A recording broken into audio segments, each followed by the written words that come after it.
Yan mga buddy, good morning sa ating lahat. Another day, another day. Bagong araw na naman. Siyempre, bagong vlog tayo mga buddy. Dahil every gising po is a blessing. Kamusta lahat mga minamahal kong mga kabady. Dito namin ni RJ sa farm. At actually, ngayon na pa kami dito. Nakapagandar na kami ng Voltron na yun, at saka yung solar natin. Natutok sa kalamansian yung solar. Ito naman Voltron sa may sitawan at saka sa may kalamansi. Na dito ay maliliit. I-prepare lang si RJ ng ating ulam. Ulam na yung mga buddy dalag. Magsisigang tayong dalag. Tuloy mga buddy, oh. Dalawang lalaki.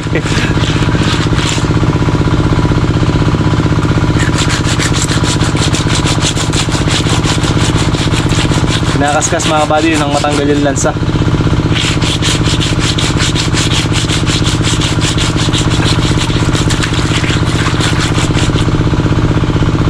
Yan, maputing na.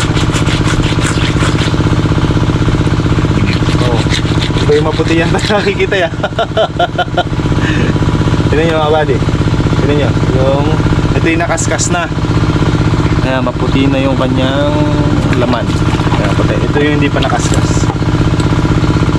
Na maitim pa. Mahilan sa pato, madulas pa mga buddy. Nakaskas semento para matanggal yung dulas. Yun kasi yung ano niya, yung lansa niya. Dapat matanggal para dahil ang lulutuin natin ay may sabaw, kailangan malinis tsaka walang dulas para tanggal ang lansa talaga. Tapos lalamasin pa natin ang ano yan, asin. Final touch. Touch by touch yan eh.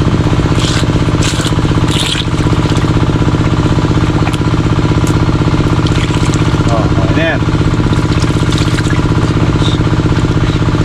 Tapos lalamasin ko ng asin mga bali.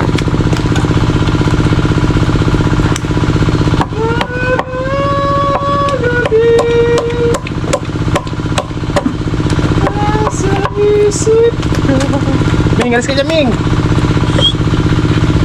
Body asin. Touch natin ng asin. Wala nang dulas ha. Ajay, wala nang dulas. Baka wala lalasa to ha.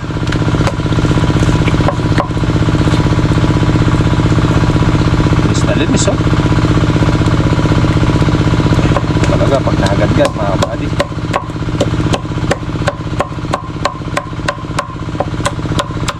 Kumikinig pa oh. Naasinan eh. Kumikinig yung laman niya. Wala nang makuha dulas mga kabady. Yung mga kabady kumikinig oh. Naasinan eh. Wala nang dulas na makuha. Kaputi oh, flawless.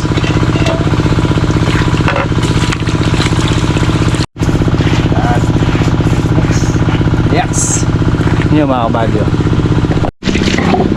Natin sa mga kabady natin. Yung mga kabady, nakikita nyo yan. Yung madulas-dulas na yan. Yung lansa nya na dapat patanggal.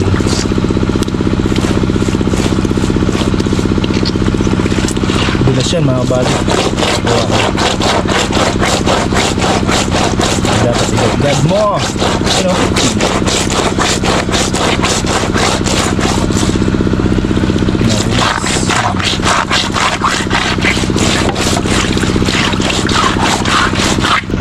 Kabady o may puga o yung itlog. Ayan o, grabe na daming isda nito kung nagkataon. Pero alam nyo ba mga kabady na dalag o yung bulig na ganito eh, yung tawag kasi sa mga anak nito mga kabady, bundalag. Yung mga parang buteti pa lang sila, maliit na ganon. Ang galing lang mga kabady na pag naglalakbay sila sa tubig at syempre ito yung nanay no, kasama yung mga anak niya at may mga kalaban na gustong kumain doon sa mga anak niya, nilulusob nung inahin. Tapos pagka ano mga kabady, nagtatago sila. Alam niyo kung saan nagtatago yung mga anak niya, yung mga bundalag? Dito mga kabady oh, diyan nagtatago yung mga anak niya dito. ibubuka ng inahin yung ano niya ito, yung hasang niya. At dyan sisiksik yung mga anak niya sa loob ng hasang. Diba, ang galing. Diyan nagtatago yung mga anak niya sa loob ng hasang. Tapos itong hasang na to mga kabady ay matalim ito oh. Kumakapit oh. Parang may mga ngipin. Ayan oh, talim. Ano to mga kabady, nakakasugat. Dapat ito tinatanggal.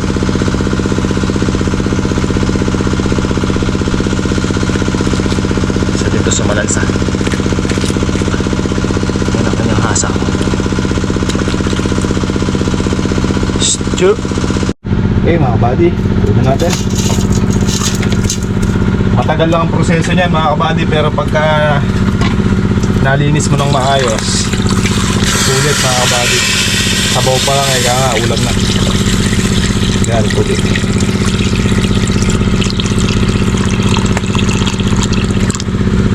Sabaw pa lang, ulam na. Tapos mga kabady, maglalagay tayo ng sili para kumagat sa sabaw niya.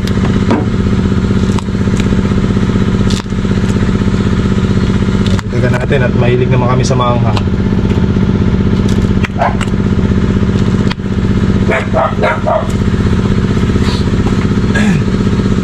Kata natin ng sibuyas. Sa luya mga kabady, huwag nyo nang iwa-iwain. Pitpitin nyo na lang para lumabas yung ano niya, lumabas yung aroma. Pipit-pitin lang natin itong kanyang luya.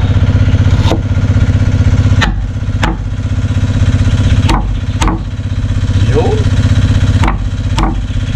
Ito, matitas. Bigyan natin ng saging na saba, yung hilaw. Gagawin natin itong panalpak. Ito yung magsisilbing ano din, isa sa gulay niya mga kabady. Kahit na prutas siya. Pampalabo rin ng sabaw. Pero lalagyan din natin ng puso. May mga kabady, naglalagay kami ng mga ganito sa mga sinigang na isda. Kasama balat at tanggalin lang yung kantuhan. Pero pwede kung hindi naman. Pwede rin balatan. Nasa inyo na yan mga kabady, kung ano ang nais nyo, para may konting ano, arte. So yan, sabay-sabay na nating naglog niya. Basta tagbog na yan dyan, masama na sila dyan. Sunod natin yung puso. Maghahanap muna tayo ng puso. Siyempre may puso kami dito, dalawa. Kunin ko na isa.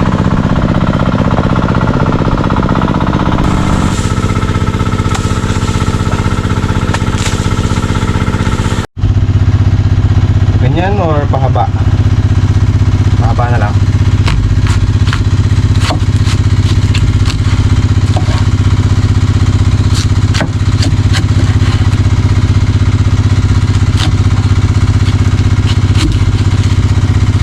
Saging lang, may puso mga kabady, no? Yan lang.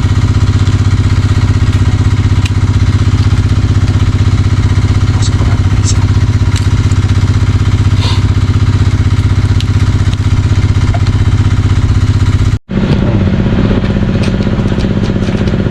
Yan mga kabady, sabay ko na rin ang talbos para mamaya yung pangasin na lang. Sarap sana bunga ng sampalok, kaso pangit yung mga bunga ng sampalok ngayon mga kabady, masyado nang matataba, wala nang katas. Kaya nagamit na lang tayo ng artificial Nor sinigang original. Artificial muna. Pero the best sana dyan mga kabady, yung bunga na medyo ano pa sana, payat, kaso matataba na kasi yung mga ano, bunga ngayon na nabibili sa palengke. Puro buto na siya, pang malasebo na, hindi na ganong maasim dahil puro buto. Puro buto. Puro buto. Sinikat pala. Gagamit muna tayo ng tete hangin or sa English ay air supply. Sa Kapampangan, tete hangin.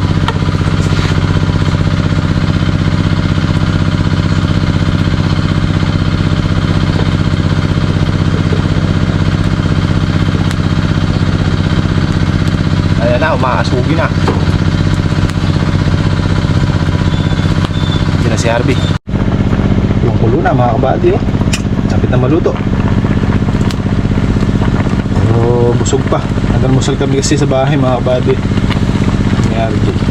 Dahil pinagawa namin si Matt kasagang bearing sa unahan tsaka kasugang swing arm. So ngayon okay na, gawa na siya ulit. Pinaan namin sa gawaan kanina.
Lusaw.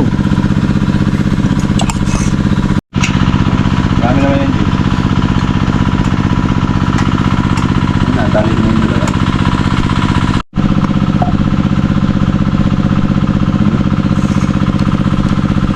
Ang oriente ni Jay.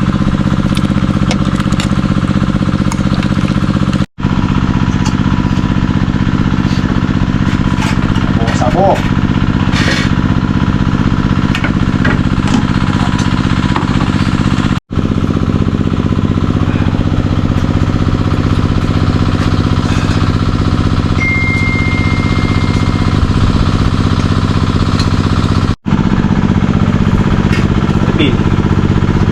Pil mga kabady. Tabo. Saka sagi. Malutak yun ang taba.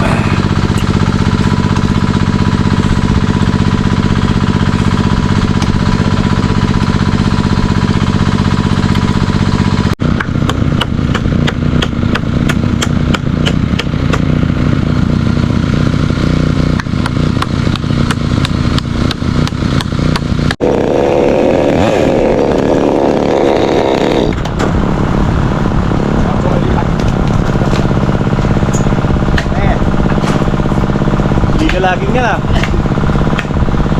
Oo.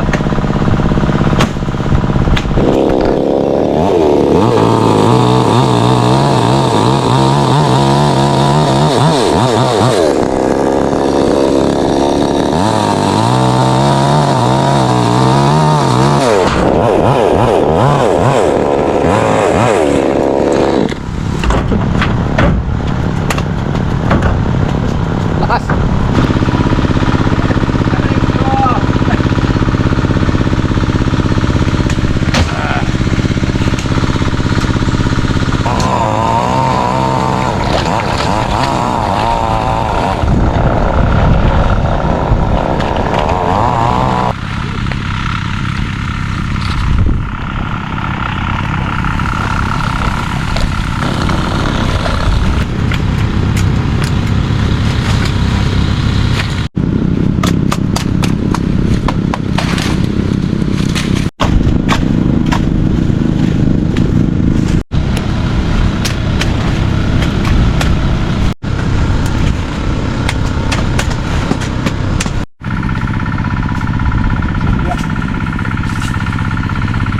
kalamansi mga kabady.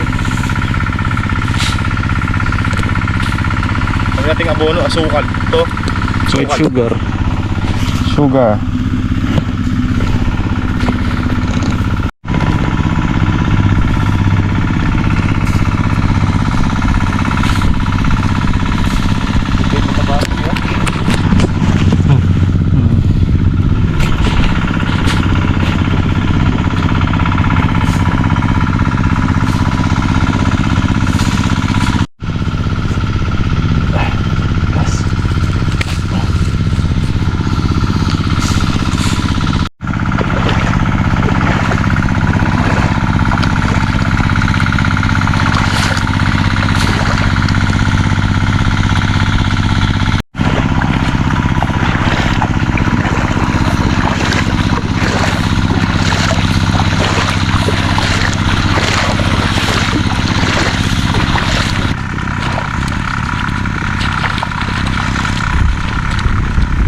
lang, pwede na tayo nun.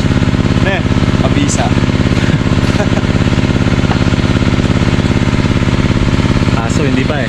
Oo, kaso di pa. Marami pang laban na usungin yung kalamasin. Purpula. Wait mo. Ay pang pagdadaanan sa notebook mo yun yan. Oo. Udo, pataba, spray. Wala pa nga tayo sa spray eh.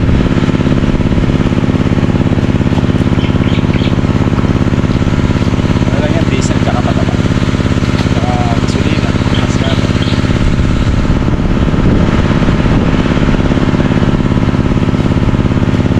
Naman na links eh. Bahaw na si RJ. Jay, Jay, bahaw ka na eh. naghihintay si Ate Luz. Nagyayelo. Tapos na. Pati nangyari namin maghapon. Dito sa may sitaw, hanggang dito. Nakaraang nagbububuga yung Voltron. Nakapitong tudling lang hanggang alas 6 ng gabi. Tsaka 5 lusong.